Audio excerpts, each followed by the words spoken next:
Bismillahirrahmanirrahim. Assalamualaikum warahmatullahi Waalaikumsalam wabarakatuh. warahmatullahi Pagi, terima kasih atas kesempatannya untuk sharing ya. Sebenarnya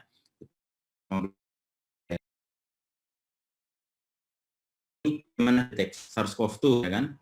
Intinya sebenarnya untuk mendeteksi COVID-19 varian umum, dan ini juga nanti ke depannya adalah untuk mendeteksi virus apapun ya yang berbasis dengan PCR seperti itu, karena pada saat selanjutnya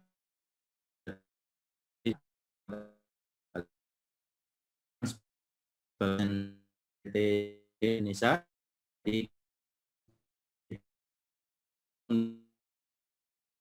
training para customer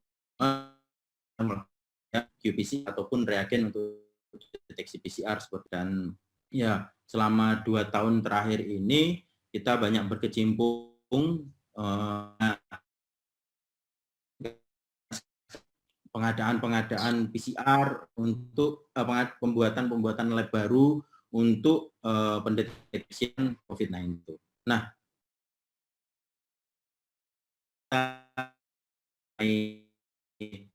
secara deteksi SARS-CoV-2 itu tentunya kita perlu tahu ya, apa sih sebenarnya SARS-CoV-2 itu, atau coronavirus ini apa sebenarnya. Seperti itu virus yang menyebabkan penyakit, karena ini beberapa tahun yang lalu. Nah, kira-kira SARS-CoV-2 itu adalah seperti ini. Jadi kita bisa lihat kira-kira seperti ini ya. Coronavirus SARS yang sebelumnya pernah muncul juga, namun tidak menyebabkan pandemi yang secara global seperti ini. Nah, kalau kita bisa bilang bagian tubuh dia ada spike protein, ya,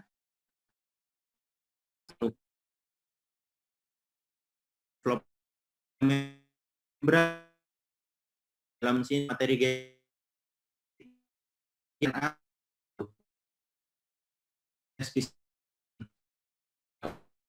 akan tulisannya dijangkiti oleh virus SARS-CoV-2 ini, seperti itu. Nah, genom si virus SARS-CoV-2 ini itu untai tunggal RNA positif dengan ukuran kurang lebih 30.000 basa, ya 29.700-an lah, hampir 30.000 basa. Jadi, jika genomnya ini kita bentang, itu urutannya, basa nitrogennya itu ATGC seperti itu tuh sampai hampir 30.000. Seperti itu panjangnya. Nah, untuk metode deteksinya, hingga saat ini, gold standarnya adalah menggunakan qPCR atau QRT-PCR. Ya, dengan metode lain bisa, misalnya swab antigen, bisa juga, ya kan? Terus ada juga mungkin whole genome sequencing, itu bisa juga. Konvensional PCR sebenarnya bisa juga. Tetapi yang menjadi gold standar adalah QRT-PCR. Nah, yang mungkin nanti dalam praktikumnya akan dipraktekkan oleh teman-teman semuanya. Nah, untuk mendeteksi virus ini tentu diperlukan cara yang tepat dan juga aman. Nah, mulai dari pengambilan sampel hingga kita ingin menyampaikan hasilnya seperti itu. Mengapa demikian? Kita tahu virus ini sangat contagious ya, sangat mudah menyebar. Terutama yang terakhir ini adalah varian Omicron, sangat mudah sekali menyebar. Nah, jangan sampai kita sebagai garda terdepan, praktisi yang melakukan pengujian, justru terinfeksi dari sampel yang kita handle, seperti itu. Oleh karena itu, pelatihan dan juga yang aman dan juga tepat itu sangat diperlukan. Ya, mungkin kasusnya tidak seperti beberapa bulan yang lalu ada varian Delta, di mana kita sering sekali mendengar bela sungkawa ya akibat tingginya kasus dan juga tingginya tingkat mortalitas dari pasien seperti itu. Nah, 30.000 di bentang ya, itu bentukannya, kodenya itu seperti ini ya, ilustrasinya. Jadi, tadi kan kita lihat ya, ada spike protein, ada nukleokapsid protein, ya. Nah, itu yang akan dijadikan target untuk deteksi. Nah, jika kita bentangkan, kira-kira itu seperti ini. Di sini ada spike protein, ya kan, yang akan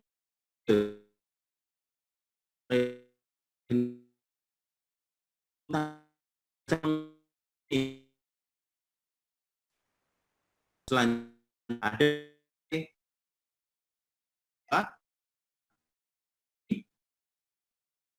itu dari gen target mendeteksi ada walaupun sama-sama si coronavirus seperti itu. Pencipta yang merupakan penyebab dari COVID-19 ini, itulah yang akan dijadikan target. Nah, seperti itu. Jadi, nanti setiap virus ataupun pendeteksian lainnya, kita tuh hanya perlu tahu penciri spesifiknya lah. Kayak gitu. Ibarat tadi yang kita jelaskan, ketika kita bertemu seseorang, kita udah bisa mengidentifikasi dari wajahnya. Katakanlah seperti itu. Jadi, di si virus pun demikian. Kita bisa menargetnya dari gen spesifiknya yang tidak dimiliki oleh jenis virus yang lain. Nah, kayak gitu. Nah, jika kita bicara tentang SARS-CoV-2 ya, dari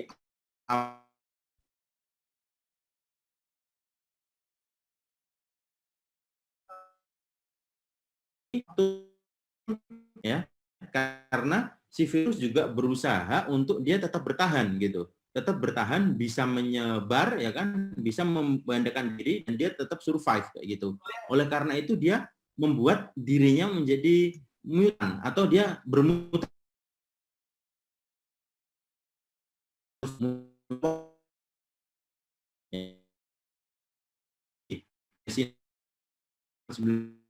NY P681H seperti itu. Nah, mutasinya ini rata-rata ada di spike protein. Kalau kita lihat di sini kan ada spike protein ya. Dia itu protein di bagian paling luar dari si virus. Ya, di mana spike protein ini sangat penting untuk si virus dapat berinteraksi dengan sel tubuh manusia. Kayak gitu. Jadi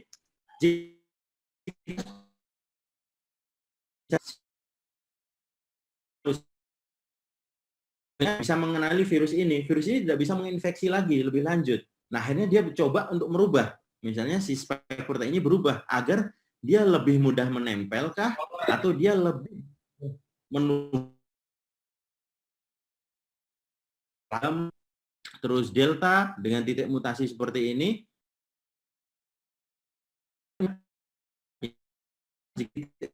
mutasinya sangat banyak sekali dari daerah punya nggak ada terus di data itu dirinya nggak ada gitu. Varian itu cukup beresiko juga untuk beberapa orang dengan komorbid dan lain sebagainya. Nah,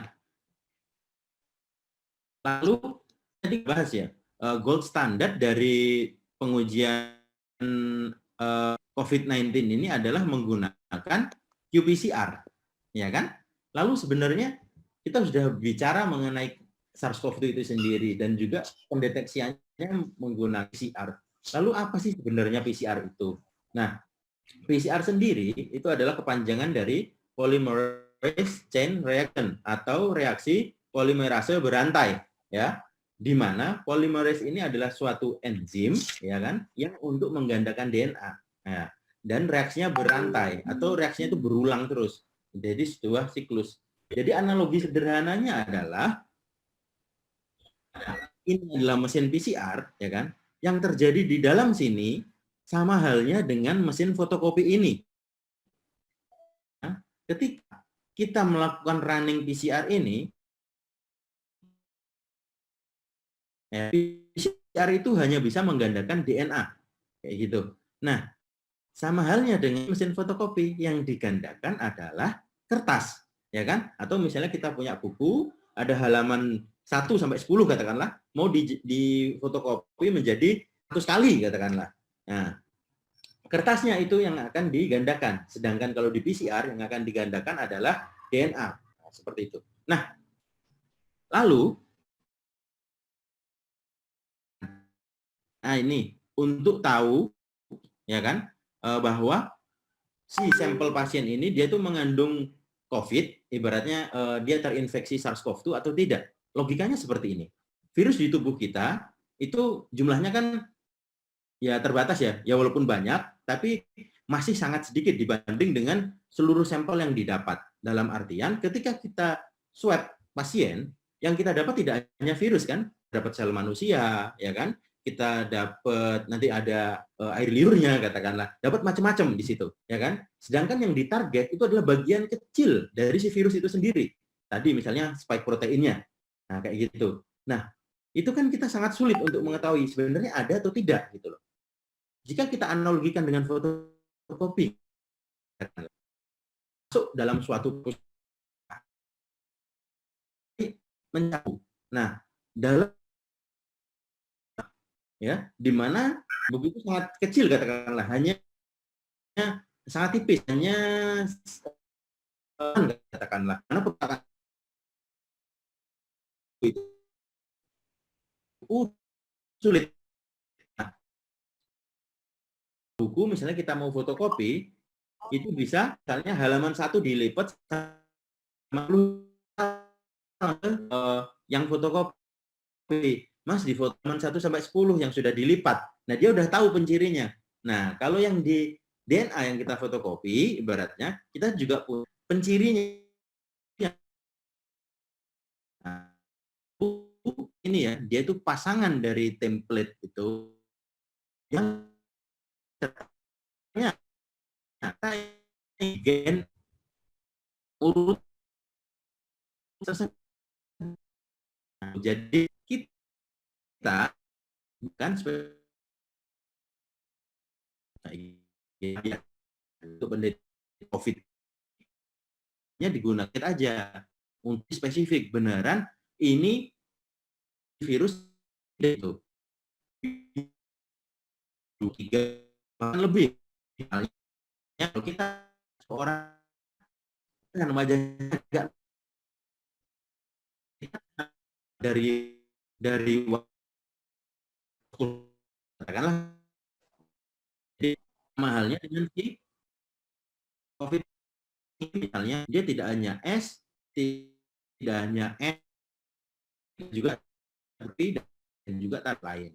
Kira-kira seperti spesifik yang dan lalu itu nah di R ini bisa kita DNA, ya kan? Di mana kita bisa menggunakan itu untuk mengidentifikasi ini beneran ada COVID atau tidak. Nah, sebelum masuk lebih jauh lagi, perlu kita karena kita sering dengar ya, ada yang nyebut QRT-PCR, ada yang nyebut qPCR, ada yang nyebut kita guna gitu. Nah, PCR sendiri yaitu polymerase chain reaction ya. Nah, setelah itu ada banyak nih istilahnya, misalnya qPCR atau kuantitatif PCR. Nah, itu sebenarnya dia itu sama halnya dengan real time PCR ya. Jangan loh apa bedanya PCR sama real time PCR? Itu sebenarnya sama saja. Nah, yang dimaksud di instrumennya PCR karena setiap tindakan itu kita bisa melihat hasilnya secara real time. Ibaratnya kalau kan kertasnya keluar ya, nah kita tuh bisa lihat tiap keluar, oh ini halaman 1 udah, halaman 2 udah. Setiap amplifikasi. Jadi kita sudah bisa mengira-ngira, oh kemungkinan pasien ini positif, kayak gitu. Karena misalnya amplifikasinya udah terlihat, grafik amplifikasinya udah naik, oh ini berarti kemungkinan dia positif, kayak gitu. Nah contohnya nanti hasilnya kalau qPCR, QR itu yang dinyatakan ada amplifikasi atau bisa jadi berarti kan ada ya. Jadi ada target yang digandakan atau berarti ada virusnya. Nah, ini kan belum tentu sampai selesai, maksudnya belum sampai selesai pun ini bisa jadi udah jadi kita kira ya kan itu yang disebut dengan real time PCR atau sama saja dengan kuantitatif PCR kayak gitu. Nah, lalu ada RT-PCR yang disebut reverse transcription PCR. Tuh, ini sama-sama RT ya, real time atau reverse transcription. Nah, itu nanti tergantung pemakaiannya ya. Kalau yang dimaksud adalah reverse transcription, ya kan? Itu adalah yang akan kita gunakan untuk pengujian COVID ini. Karena tadi disebutkan bahwa si COVID ini adalah virusnya memiliki materi genetik berupa RNA, bukan DNA. PCR hanya bisa menggandakan DNA, dia tidak bisa menggandakan RNA. Oleh karena itu, kita butuh yang namanya reverse transcription, di mana si RNA akan kita ubah dulu menjadi si DNA, baru kita fotokopi. Ibaratnya seperti itu. Itu yang disebut reverse transcription PCR. Nanti nah, jika yang kita bahas sebelumnya qPCR, real time PCR, itu kita bisa melihat hasilnya secara langsung saat running itu juga. Nah, sedangkan kalau kita harus menunggunya selesai. Ketika selesai, baru kita elektroforesis di gel. Baru terlihat nanti bandnya. Ketika muncul pita ini positif, tidak muncul ya berarti dia negatif. Seperti itu. Jadi dia kualitatif ya, ya atau tidak. Sedangkan kalau real time dia lebih kuantitatif karena kita ada dapat nilai CT. Kita bisa memperkirakan seberapa banyak kan di sampel pasien. Kira-kira banyak atau sedikit. Nah, kayak gitu.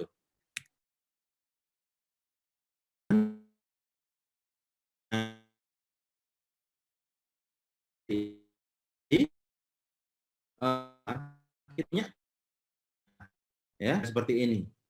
Di mana tahap yang dilakukan membuka untaian dari DNA ini yang kena tangga ini kita buka menjadi dua. Kan dia sebenarnya berpasangan seperti ini ya. Itu kita ingin buka. Kita buka menjadi dua seperti 10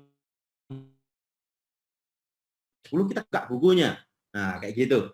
Nah, caranya adalah dengan melakukan pemanasan ini, denaturasi. Ya, denaturasi ini adalah membuka ikatan hidrogen dari si DNA itu. Nah, ini dengan dipanas.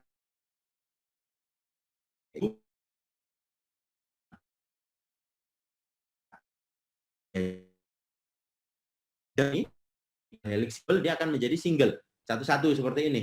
Nah, selanjutnya adalah kita tahap menemukan lipatan di kertas, di buku yang akan mau difotokopi, kayak gitu. Nah, jadi ada primer yang akan dia itu akan menempel, ya, karena kan kita tahu A selalu berpasangan dengan T, G dengan C, dan seterusnya. Nah, kita punya tuh urutan yang spesifik untuk mengenali target tertentu. Nah, yang kita sebut dengan primer. Jadi, nanti primer akan menempel sesuai dengannya. Misalnya tadi kan ada 30.000 ya urutannya si genom SARS-CoV-2. Nah, kita menggunakan 4 target katakanlah. Pertama targetnya di nomor 1 sampai 1000 ya. Terus yang target kedua 20.000 sampai 21.000. Target ketiga ada di 25 sampai 26.000. Nah, berarti ada nanti pasangan primer yang nempel di pasangan primer nempel di target kedua dan seterusnya. Kayak gitu. Jadi kita punya hasil amplifikasi target. Nah, itulah primer. Nah, selanjutnya ada tempel pada target. Ini tahap yang dilakukan yaitu untuk penggandaan, ya. Jadi, misalnya di sini kita bisa lihat ilustrasinya ada yang namanya DNA polimerase. Nah, inilah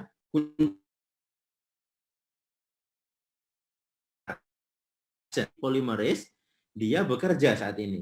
Ketika primer nempel, berarti udah penandanya nih. Oh ya dah, kita mulailah fotokopinya. Nah, dia yang memfotokopi ibaratnya, dia yang menggandakan. Akhirnya target spesifik itu yang ditempeli primer akan digandakan oleh si enzim ini, DNA polimerase. Nah, kayak gitu. Jadi tadi ilustrasinya, jika dia pertama hanya satu untai di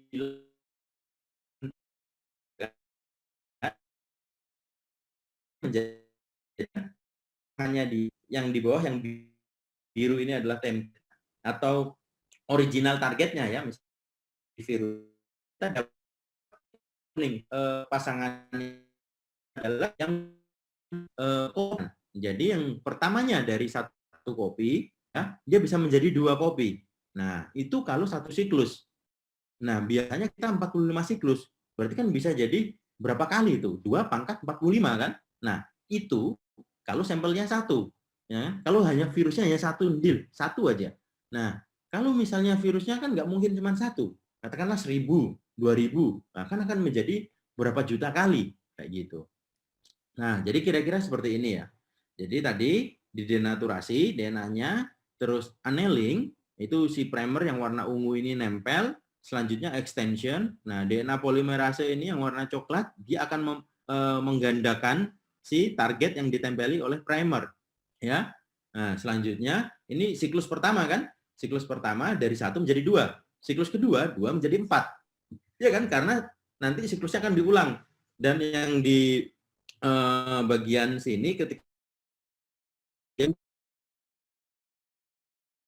selanjutnya dia akan digandakan lagi menjadi lebih banyak lagi sehingga nanti adalah 2 pangkat n ya, itu jika sampelnya cuma satu ibaratnya. Nah, ketika kita nge-swab kan kita dapatnya pasti lebih dari itu. Nah, kira-kira setup-nya adalah karena sebenarnya PCR itu intinya hanya kita bermain dengan suhu. Suhunya kita panaskan untuk membuka untaian DNA, terus kita turunkan misalnya biar primer nempel, terus kita naikkan sedikit biar si DNA itu menggandakan kayak gitu. Nah, jadi kira-kira setup-nya seperti ini. Mesin akan disetting pertama terjadi denaturasi itu. Denaturasi, ya kan? Nah, di suhu 95 siklus. Terus extension, ya kan? Jadi di sini primer menempel, terus habis itu di copy. Dan itu diulang. Katakanlah di sini diulang 30 kali. Berarti ada 30 kali penggandaan. Kayak gitu. Nah, kira-kira seperti ini. Sama misalnya startnya 1, ya kan? Di siklus ini jadi 2, ya kan? Karena dibuka kan, menjadi 2 menjadi 4 katakanlah. Nah, nanti dan seterusnya siklus ketiga menjadi 8 dan sampai. Nah, lalu tadi kan kita bahas bahwa PCR ini hanya bisa menggandakan DNA ya. Kalau COVID-19 atau SARS-CoV-2 ini dia berupa RNA. Kita namanya reverse transcription yang sudah kita sebut tadi. Nah, di mana di reverse ini balik ke konsep sentral dari ditranskripsikan menjadi RNA, baru ditranslasikan rambut warna hitam, ya kan? Yang mengkode rambut warna hitam itu, ya kan? Ada kode spesifiknya di urutan DNA kita kan? Ya, urutan spesifik itu akan ditranskripsikan menjadi namanya mRNA atau messenger RNA, ya. Nah, dia sebuah pesan yaitu kode ini saya mau membuat rambut warna hitam, tak kasih kode itu mRNA itu akan ditranslasikan atau diterjemahkan ibaratnya menjadi protein, di mana protein inilah misalnya melanin ya yang menjadikan warna hitam katakanlah di rambut. Nah, menjadi protein melanin. Akhirnya muncullah sifat si rambut warna hitam. Katakanlah seperti itu. Itu adalah sentral dogma di mana untuk sintesis protein itu urutannya akan selalu seperti itu di dalam sel kita. Nah, kita bisa memanfaatkannya dengan terbalik karena kita memiliki sampel RNA nih, ya kan? Padahal transkripsi itu aslinya adalah dari DNA dan ke RNA. Nah, makanya ini disebut dengan reverse transcription, ya. Reverse transcription. Jadi transkripsi yang aslinya DNA menjadi RNA, kita balikkan dari RNA menjadi DNA. Nah, enzim yang berperan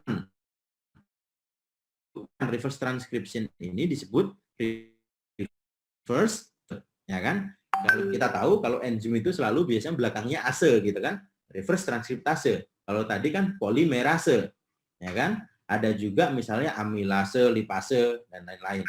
Nah, seperti itu.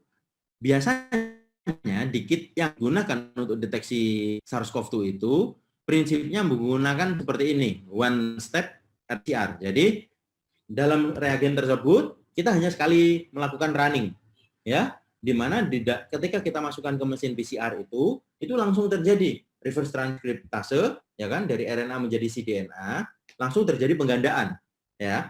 Namun sebenarnya bisa kita mengubah sampel RNA kita menjadi DNA dulu. Nah, habis itu baru dilanjutkan running lagi menjadi untuk diamplifikasi di PCR. Itu bisa juga. Cuman terutama kita butuh yang cepat, ya kan? Cepat dan simple. Nah, makanya paling banyak digunakan adalah yang one step ini. Jadi hanya kita perlu mencampurkan reagennya, kita tambahkan sampel kita, di situ sudah terjadi reaksinya itu langsung terjadi dari reverse transkriptase sampai amplifikasi dan kita hasilnya seperti itu. Nah, kalau tadi di sini kita lihat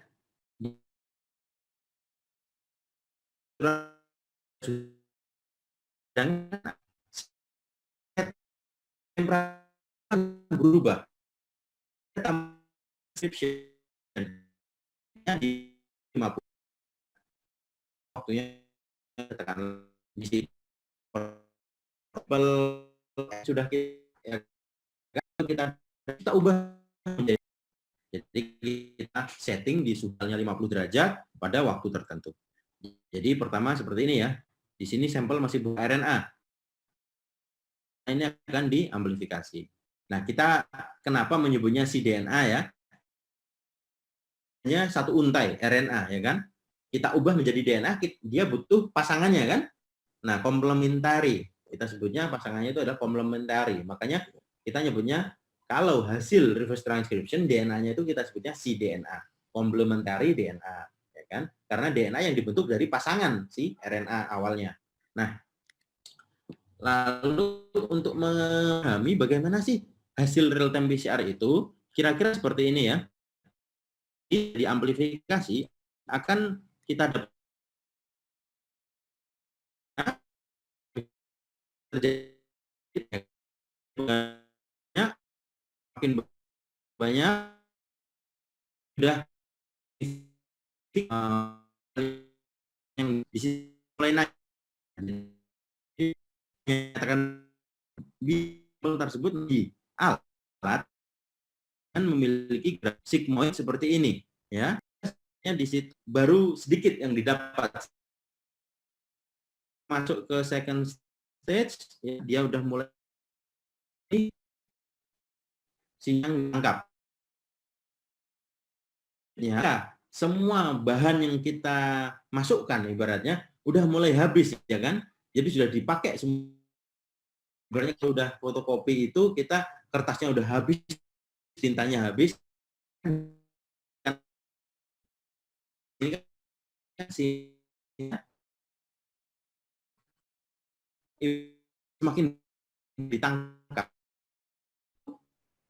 itu gimana? Nah, di sini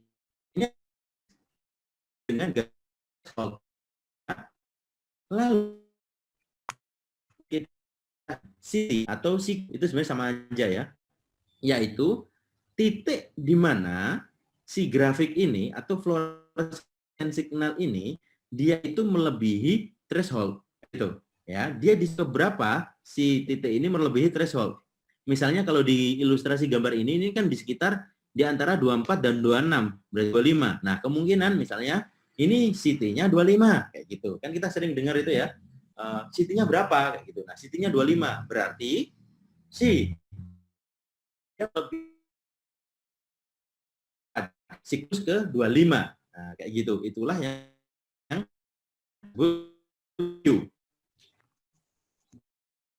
seperti si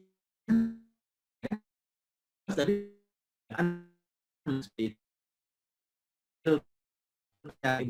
konvensional PCR ya kan, itu kita biasanya menggunakan probe ya. Selain ada primer, nanti kita juga yang probe, di mana probe ini terdiri dari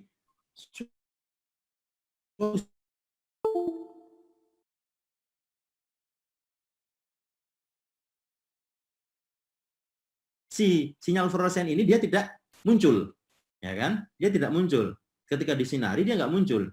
Nah, karena ada penggandaan, ya kan? Kalau dia bisa nempel di sini dan si primer juga nempel, berarti kan ada targetnya, ya kan? Target yang kita lihat itu ada, yang ingin kita deteksi. Dia ketika proses penggandaan, si probe ini akan istilahnya apa ya? Seperti ditabrak kayak gitu loh. Ditabrak, dia akhirnya terlepas dari si quencher ini atau peredamnya. Akhirnya dia berpendar, ya. Nah, ketika berpendar ini si alat bisa mendeteksi, oh ini ada nih, ada satu signal ditangkap kayak gitu. Nah, jadi nanti setiap ada penggandaan otomatis akan ada reporter atau si sinyal fluoresen yang terlepas. Dan saat itu pula alat akan mendeteksi yang akan dikonversikan misalnya menjadi angka-angka ini, misalnya kayak 4.000, 5.000, ya kan? Seperti itu. Nah, jadi nanti makanya kita nyebutnya real time karena setiap ada penggandaan kan signal terlepas ya kan, signal fluoresen terlepas, alat sudah bisa mendeteksi, langsung dikonversikan menjadi grafik. Nah, jadi saat running kita sudah bisa tuh melihat grafiknya, apakah naik atau tidak. Nah, logikanya ketika tidak ada targetnya, ya kan, otomatis si primer ini tidak bisa menempel dan probe-nya juga tidak bisa menempel kan, karena primer dan probe ini dia spesifik di target yang akan kita gandakan. Misalnya di COVID-19. Nah, sampelnya katakanlah kita pasiennya negatif. Berarti target ini nggak akan ditemukan kan? Nah, si primer dan probe ya udah ketika ada penggandaan dia tidak bisa menempel. Nah, berarti sinyalnya akan teredam terus. Jadi tidak ada signal fluoresen yang ditangkap. Sehingga nanti grafiknya berarti kan kalau nggak ada sinyal fluoresen berarti kan datar terus. Misalnya di sini kita lihat 0, berarti fluoresennya kan akan 0 terus. Jadi dia akan hanya datar terus. Nah, kayak gitu. Jadi nanti itu bedanya positif dan negatif seperti itu. Ya, jadi CT itu seperti itu. CT atau CQ itu sebenarnya sama aja. Nah, lalu kenapa misalnya gini, kalau pernah dengar, oh CT-nya berapa? Oh 38, oh udah mau sembuh. Kadang ada bilang seperti itu ya. Atau enggak, oh ya CT 38 walaupun masih positif, dia sudah tidak menular. Nah, kenapa demikian? Kita pernah dengar seperti itu. Ya walaupun sebenarnya nilai CT itu kita tidak bisa dijadikan patokan terhadap apa ya diagnostik ke pasien. Itu tidak bisa. Karena sebenarnya CT ini kan kalau kita pahami bahwa dia itu adalah angka yang dimunculkan dari seberapa banyak ya kan target kita di sampel kayak gitu. Dan nilai CT itu dia berbanding terbalik dengan copy number RNA virus pada sampel ya. Jadi misalnya gini, virusnya ada 10 ya kan? Sama virusnya ada 100 ya. Nanti yang 100 itu CT-nya akan lebih rendah dibanding yang virusnya cuma 10. Mengapa demikian? Jadi gini, kita punya yang namanya threshold. Katakanlah gini, kita ditarget nih, kita kerja, kita target, kamu harus mendapat 1 juta. Nah, ini kita dimodali dengan 100.000, ya kan? Nah, 100.000 untuk menjadi 1 juta, kita butuh 10 kali, ya kan? Berarti kita ibaratnya butuh 10 kali jualan, katakanlah, untuk bisa mendapat 1 juta, ya kan? Berarti kan kita butuh effort yang lebih banyak. Kalau itu modal kita cuma 100. Tetapi kita ditarget 1 juta, dimodali 500.000, nah kita hanya butuh 2 kali, ibaratnya 2 kalinya kan? Misalnya sekali keuntungan 500.000, kita hanya perlu menjual 2 kali. Nah, kita udah dapat 1 juta. Nah, berarti kan effortnya lebih rendah kan? Hanya cuma 2 kali. Nah, itu sama halnya dengan siklus PCR ini. Jika virusnya cuma sedikit, itu butuh digandakan banyak, ya kan? Sampai 5 kali, sampai 20 kali, 30 kali, baru dia bisa terlihat. Karena dia sangat sedikit. Ya kan? Nah, kalau tapi virusnya sudah banyak, otomatis digandakan kayak 10 kali saja, dia sudah muncul, sudah terlihat grafiknya. Nah, seperti itu. Oh, Bu Nabi yang kalau minum itu. Makanya, jadi nilai itu berbanding terbalik dengan copy number RNA virus pada sampel. Ya, kita sebenarnya tidak bisa bilang juga itu pada si pasien seperti itu juga. Misalnya, oh virusnya sedikit, dia masih sakit nih. Oh virusnya banyak, dia sebentar lagi sembuh. Nah itu belum tentu ya, karena kondisi kesehatan masing-masing kan berbeda. Tidak hanya dipengaruhi oleh si virus ini. Jadi, at least yang ada di sampel ini virusnya seberapa, kira-kira seperti itu. Ya, apakah dia sangat banyak atau rendah, sangat sedikit gitu. Nah, makanya biasanya PCR itu kita punya batasan. Misalnya siklusnya kita 45. Nah, kita biasa mendengar namanya cut off, ya kan? Cut off itu apa? Yaitu titik terakhir dinyatakan dia positif. Misalnya CT-nya udah 42. Nah, kita nyebutnya cut off-nya 40. Berarti 42 bisa dianggap negatif karena itu sebenarnya sangat sedikit sekali virusnya. Atau bahkan sebenarnya tidak ada, itu hanya noise gitu yang teramplifikasi. Nah, kayak gitu. Ya, jadi nilai CT selalu berbanding terbalik dari copy number RNA virus yang ada di sampel.